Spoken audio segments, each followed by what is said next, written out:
یہ چاہتے ہیں کہ جیسا صاف ستھرا دل میں نے تم کو دے کر دنیا میں بھیجا، کسی انسان کے دل پر پیدائش کے وقت میں ایک بھی دھبا نہیں ہوتا۔ اللہ تعالیٰ یہ چاہتے ہیں کہ میرے بندوں اور میری بندیوں،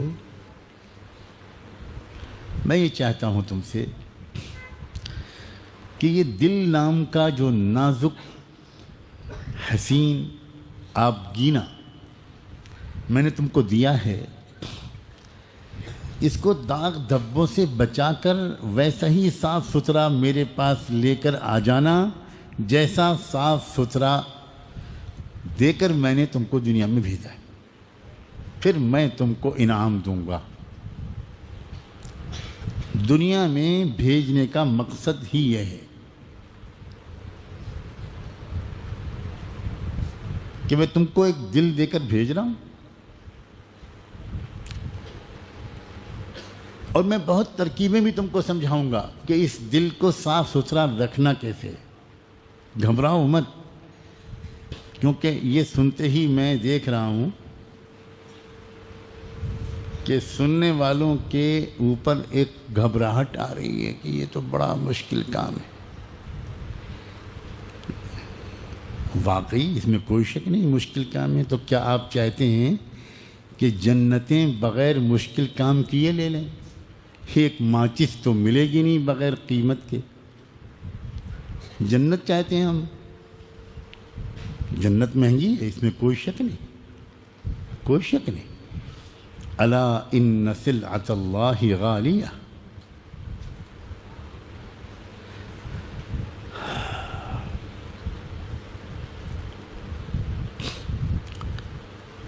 انسان جب اپنی عقل سے سوچتا ہے کہ دل کو صاف ستھرا رکھنا ہے، تو پھر اس کے سوا کوئی راستہ نہیں ہے کہ میں ترک دنیا کر دوں۔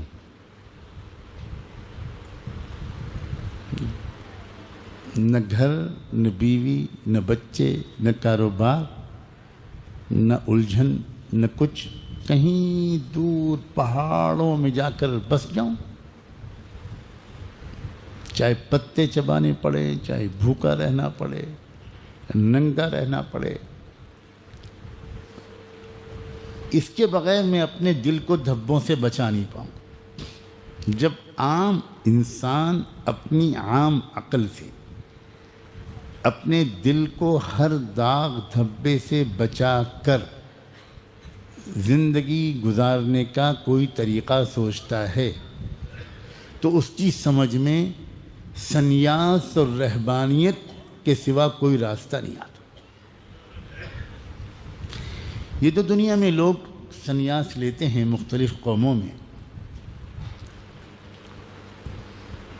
یہ کوئی برے مقصد سے نہیں لیتے، ان کے اندر ایک بہت اچھا جذبہ جاگتا ہے، اور وہ یہ کہ میں اپنی روح کو، اپنی آتما کو شدھ رکھوں، اپنے دل کو بالکل پاک صاف رکھوں، اور یہ ہو ہی نہیں سکتا اس کے بغیر کہ میں سب دنیا کے جھمیلوں سے دور کہیں اکیلا جا کر جیوں اور مر جاؤں۔ یہی ایک راستہ ہے۔ اسی کو عربی میں رہبانیت کہتے ہیں، اور اسی کو ہمارے ملک کی زبان میں سنیاس کہتے ہیں۔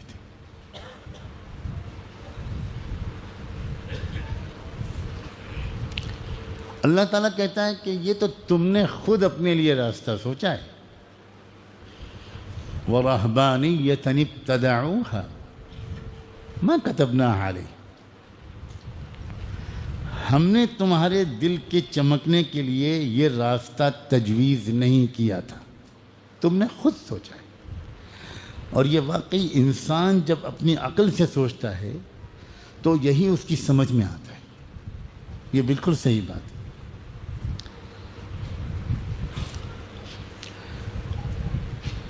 اب دوسری طرف، ایک طرف تو اللہ تعالی ہم سے یہ مطالبہ کرتا ہے کہ ایک بھی دھبا لے کر میرے پاس واپس مت آنا، اور جب انسان اس کے جواب میں اللہ سے یہ کہتا ہے کہ اگر یہ بات ہے کہ بے داغ دل لے کر آپ کے پاس واپس آنا ہے، تو پھر آپ مجھے اجازت دیجیے، یہ گھر بار، کاروبار، بیوی بچوں، رشتہ داروں، خاندان، محلہ، پڑوس، ان جھمیلوں کے ساتھ میں اپنے دل کو دھبوں سے نہیں بچا سکتا۔ تو جواب میں اللہ تعالیٰ کی طرف سے پیغام آتا ہے کہ نہیں، خبردار، لا رہبانیت فی الاسلام، اسلام میں ترک دنیا حرام ہے، دنیا کو نہیں چھوڑ سکتے تم۔ کیا دلچسپ تاریخ ہے، بعض صحابہ کرام کے دل میں بھی یہ خیال آیا، اور واقعی جب انسان کے اوپر ایک نشہ سوار ہوتا ہے اور مزہ آتا ہے اور فکر ہوتی ہے، اہمیت کا احساس ہوتا ہے، تو اس کا دل چاہتا ہے کہ بھئی اب یہ سب چھوڑو۔ تو صحابہ جنگل میں تو نہیں جاتے تھے، اس لیے کہ اللہ کے محبوب کو چھوڑ کر وہ جا بھی نہیں سکتے تھے، ان کے چہرے کے دیدار سے تو ان کے دل کے چراغ روشن ہوتے تھے، لیکن انہوں نے چپکے چپکے یہ فیصلہ کیا جمال الوجود بذکر الإله کیا کہ میں مستقل روزے رکھوں گا، مستقل، اور پوری رات محبت کا اظہار اپنے اللہ کے سامنے کروں گا۔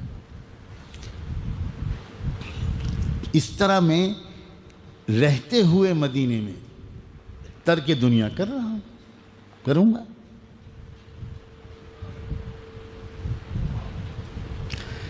حضور پاک صلی اللہ علیہ وآلہ وسلم تک اس کی خبر پہنچی۔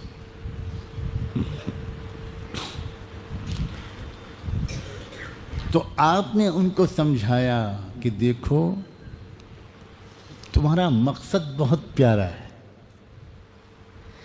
لیکن تم اس پر غور کرو کہ میں جو طریقہ سکھا رہا ہوں قول اور عمل سے، اس طریقے پر پورے چلو گے تو دنیا میں تمام ذمہ داریاں ادا کرتے ہوئے اپنے دل کو 100% دھبوں سے بچا لے جاؤ۔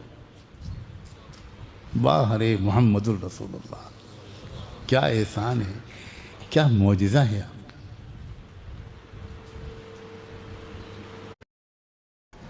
جی وہ میں نے سنا ہے آپ بہت سندر ہیں۔ ایک موقع پر کہ یہ بتاؤ کہ تم میں سے کسی کے گھر کے دروازے کے باہر بالکل قریب کوئی دریا بہہ رہا ہو اور تم دن میں 5 بار اس میں نہاؤ، تو تمہارے بدن پر کوئی میل کچیل باقی رہے گا؟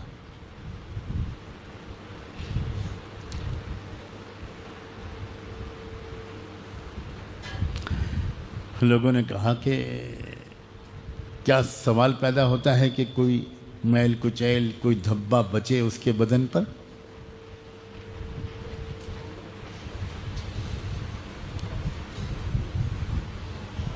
تب آپ نے فرمایا کہ جو 5 نمازیں تم کو دی گئی ہیں نا، یہ تمہارے دلوں پر بار بار لگنے والے دھبوں کو دھونے کے لیے۔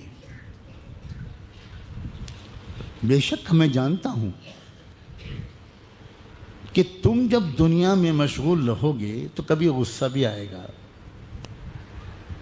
کبھی کچھ زبان سے کچھ غلط بات بھی نکل جائے گی، کبھی آنکھ کچھ غلط دیکھ لے گی، کبھی کچھ خیال غلط آ جائے گا، اس کا دھبا پڑے گا، لگے گا تمہارے دل پر، لیکن پھر تم اس کے بعد جو نماز پڑھ لو گے تو ان الحسنات یذہبن السیئات، وہ دھبا تمہارے دل سے دھل جائے گا۔ واہ رسول اللہ صلی اللہ علیہ وسلم۔ ہم بہت بڑا ظلم اپنے اوپر کر رہے ہیں کہ اپنی نماز کو بہتر نہیں بنا رہے، بڑی بھول ہم سے ہو رہی۔ یہ نماز کے باہر کے جو ذکر بتائے جاتے ہیں، چاہے وہ مراقبہ ہو، چاہے وہ تسبیحات ہوں، یہ اصل میں نماز کو بہتر بنانے کے لیے بتائے